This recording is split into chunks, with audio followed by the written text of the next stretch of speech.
提到川菜都知道我们川菜的特点是一菜一格，百菜百味。同时呢，川菜讲究的一个特征就是以清鲜和纯浓并重。川人好辛香上滋味，那么四川盆地里面我们的气候呢比较湿润，所以因此川人呢喜欢以干辣椒和花椒来烹制成菜。宫保鸡丁呢也是非常有名的一个名菜。宫保鸡丁呢，它其实是以人的名字来命名的，它的这个创作者是一个名叫丁宝桢的官员，他呢是贵州人，在四川担任总督的时候，创制了这道具有这个胡辣荔枝味型的宫保鸡丁。主料的话，我们选用的是鸡腿肉，吃起来相对于更加的细嫩。辅料的话是盐炒的花生仁，小辅料的话就用2粗葱，辣椒的话朝天椒，花椒的是用到的我四川独有的茂文的大红袍。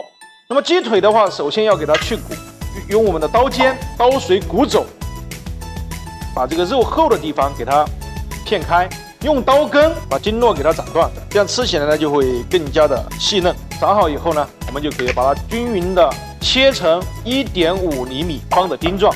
那么这个菜最重要的就是马味上浆，非常的粘稠，淀粉浆呢也挂得非常的饱满。碗芡的话，就是把我们所需要用到的调味品放在一个碗里，便于烹调。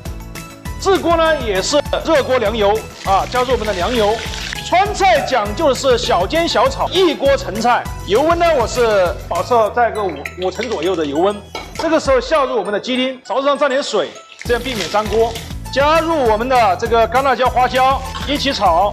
干辣椒的颜色炒到变色，姜蒜片，再加入我们的葱瓣子，在加热的情况下打入碗芡。一道非常经典的宫保鸡丁呢，就制作完成了。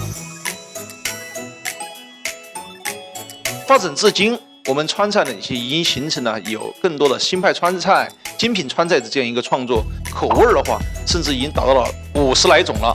而宫保鸡丁呢，这个胡辣荔枝味的这个菜品呢，也衍生出了很多关于胡辣荔枝味的一些菜品。那比方说我们的宫保虾球宫保扇贝甚至宫保的猴头菇、杏鲍菇之类的菜品都有很多很多。传承川菜，发扬中华优秀饮食文化。按赞订阅我们的频道，带你了解天南地北的中国美食。Give us a like for more videos on local food delicacies. Don't forget to subscribe to our channel.